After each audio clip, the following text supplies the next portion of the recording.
7살이 되던 해 그녀는 가족과 함께 서울에서 뉴욕으로 이민을 갔습니다. 그리고 그녀의 소설은 전미 도서상 최종 후보에 오르고 뉴욕타임스와 USA 투데이 및 영국 BBC에서 올해의 책으로 꼽힌 등 미국의 출판계를 뒤흔들었습니다.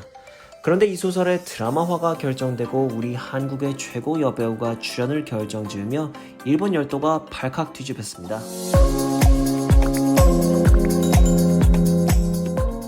현대를 살고 있는 우리의 삶에서 영화와 드라마를 뺀다면 그 얼마나 무의미건조할까요? 우리의 삶에 깊게 파고들어온 그들은 여러 방면에서 우리에게 영향을 미칩니다. 특히 우리 어린 학생들에게 영화나 드라마는 많은 영향력을 가지고 있는데요. 여러분, 제가 여기서 퀴즈를 하나 내겠습니다. 얼마 전 한 설문조사 업체는 특히 사극이 우리 초등학생들에게 얼마나 큰 영향력이 있는지 알아보기 위해 조사를 진행했었는데요. 서울의 약 1000여 명의 초등학생 중 몇 퍼센트나 우리의 역사를 다룬 영화나 드라마가 사실이라고 믿을까요?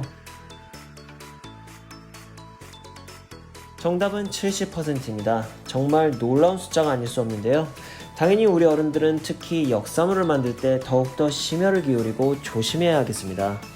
한편 소설은 작가의 뛰어난 상상력으로 영화 및 드라마 제작에 큰 영감을 불어넣습니다. 우리가 너무 잘 알고 있는 세계의 명작 반지의 제왕은 존 톨킨의 소설을 기반한 것이었습니다. 아이들의 필수 관람 영화 해리포터 역시 조앤 롤링의 소설을 모태로 하고 있습니다. 루이사 엘콧의 작은 아씨들은 드라마 및 영화로 5번 이상 만들어진 바 있죠. 그리고 루시 몽고메리의 빨강머리에는 영화 및 드라마뿐만 아니라 만화 영화로도 아마 수십 번은 넘게 활용된지라 사골국물 소리도 나오고 있습니다. 기존의 인기 소설을 사용한다는 것은 창작의 고통을 줄여주고 기존 소설의 팬들에게 자동으로 어필할 수 있다는 점에서 매우 매력적으로 보입니다.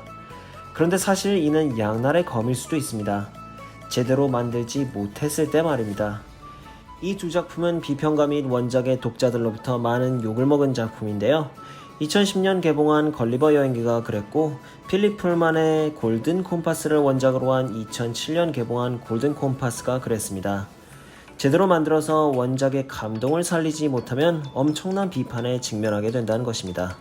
한편 최근 애플TV에서 제작을 완료한 한 소설을 기반으로 한 미국 드라마가 무척 화제입니다. 더욱이 한국 배우들을 캐스팅하고 한국의 이야기를 한 것으로 말입니다. 이 한국 배우는 한국인으로서 아카데미 조연상을 수상한 우리 대한민국의 보석 같은 배우인데요. 이 배우의 미국 드라마 출연 소식만으로도 영미권 사람들의 시선을 끄는데 성공했다는 분석도 나오고 있습니다. 그녀가 누구인지는 잠시 후에 공개하도록 할 테니 끝까지 영상의 시청을 부탁드립니다. 방영을 앞둔 드라마의 제목은 파친코입니다. 동명의 소설을 원작으로 한 해당 드라마는 2021년 말 애플TV를 통해서 전 세계에 공개될 예정이라고 하는데요. 미국 드라마로서 한국을 이렇듯 중점적으로 다룬 드라마로는 아마 최초일 듯 합니다. 파친코는 8부작 드라마로서 1910년부터 1989년에 이르기까지 일본과 미국을 아우른 한국인 이민자의 삶을 다룬 서사시 같은 드라마입니다. 많은 인물이 나오지만 아무래도 여기서 주인공은 강인한 한국 여성의 화신으로 표현된 선자입니다. 그녀는 주로 일본에서 생활하며 자이니치 한국인으로서의 고달픈 삶을 적나라하게 보여줍니다. 기존에 많이 다루어졌던 미국에서의 흑인 차별이라든가 아시안 차별 등의 내용이 아닌 많은 사람들이 전혀 알지 못했던 자이니치 한국인이라는 일본에서의 동양인을 대상으로 한 동양인의 인종차별을 중점적으로 다룬 이 작품은 한국계 미국인 이민진 작가가 집필한 사실을 기반한 소설을 모티브로 했습니다. 참고로 이 소설은 한글로도 번역되었고 오바마 미국 전 대통령도 극찬한 소설이라고 합니다. 소설이 극찬을 받은 만큼 드라마로 완성된 작품도 또 다른 걸작이기를 진심으로 바랍니다. 실제로 1940년대 전후 일본 패망 후 우리 한국인들은 일본인들에게 갖은 차별과 고초를 겪으며 인간 이하의 삶을 살아왔었는데요. 소설을 읽다 보면 시대가 변하고 제1교포 2세, 3세, 심지어 4세가 되어서도 한국인이라는 낙인을 찍어 그들을 주류 일본 사회에서 철저하게 배제시키는 일본인들의 시스템화된 차별에 혀를 내두르게 합니다. 이제 이 기대 충만한 작품에 어떤 분이 주연으로 출연하게 될지 공개해드릴 시간입니다. 파친코는 우리의 자랑스러운 배우 윤여정씨가 출연하게 됩니다. 윤여정은 올해 아카데미 시상식에서 연기로는 한국인 최초로 수상 소식을 전해서 전 세계를 놀라게 했었는데요. 시상식 이후 기자회견에서 영어를 못해서 해외에서 러브콜이 들어올 일은 없다고 겸양을 했었는데 아니나 다를까 같은 해에 이미 미국 드라마를 찍고 있었고 그것이 이제 공개를 앞두고 있는 것입니다. 70대 중반의 나이인 그녀이지만 다시 한번 윤여정의 도전 정신에 고개가 저절로 숙여진 대목입니다. 이 소설은 솔직히 너무 가슴 아프고 눈물 없이는 읽을 수 없는 한 여인의 인생 대서사시입니다. 이런 소설이 윤여정이라는 필터를 만나서 어떻게 다시 태어나게 될지 무척 기대가 가는 작품입니다. 한편 대부분의 독자들은 이 소설을 읽고 일본에 대해 다시 생각하게 되었다고 합니다. 아무래도 자이니치 한국인에 대한 세계인의 관심은 그동안 일본의 여러 가지 방해 및 의도적인 시선 돌리기로 인해 너무도 낮았던 것을 보면 이해가 가는 일입니다. 저는 일본인 유튜버가 자이니치 한국인에 대한 일본의 만행을 인정하고 그들이 어떻게 차별받아왔고 차별받고 있는지에 대한 동영상에 대한 리뷰 영상을 제작한 적이 있는데요. 위에 링크를 걸어두니 관심이 있으신 분들은 한번 시청해 보시기를 권유해드립니다.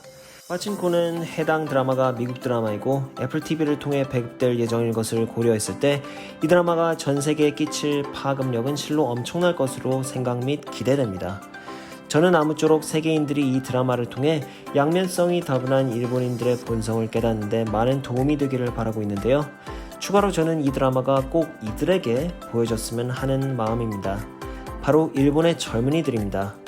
그들은 안타깝게도 독도가 일본 땅이라고 교과서를 통해서 배워온 세대들입니다. 그리고 여러 가지 혐한에 대한 이미지 및 사실이 아닌 많은 왜곡된 것들과 함께 말입니다. 이는 마치 중국의 젊은이들이 중국 민주화를 염원했던 중국인들의 외침이었던 천안문 사태의 천자도 모르는 것과 비슷할 것입니다. 이는 역사를 왜곡했다기보다는 아예 없애버렸다는 표현이 맞을 것 같습니다. 그 옛날 우리가 교과서를 통해서 배워온 것들을 생각해보면 우리가 얼마나 순수하게 그것들을 큰 거부감 없이 받아들였는지 기억하실 것입니다. 반면에 많은 일본 젊은이들은 기성세대의 집요한 역사 왜곡에도 불구하고 한국 드라마 및 K-팝을 사랑하고 한국에 대한 큰 반감을 가지지 않습니다. 부디 이번 파친코를 통해서 그들이 과거에 일어났던 부끄러운 역사를 배우고 이를 다시 반복하지 않는 슬기로운 일본인으로 거듭날 수 있기를 개인적으로 기원해봅니다. 오늘 영상은 여기까지입니다. 오늘도 제 영상을 시청해주셔서 너무 감사합니다. 좋아요와 구독은 필수입니다. 저는 이제까지 유읍스였습니다. 저는 다음 시간에 더욱 알찬 영상으로 다시 찾아오겠습니다. 안녕히 계세요.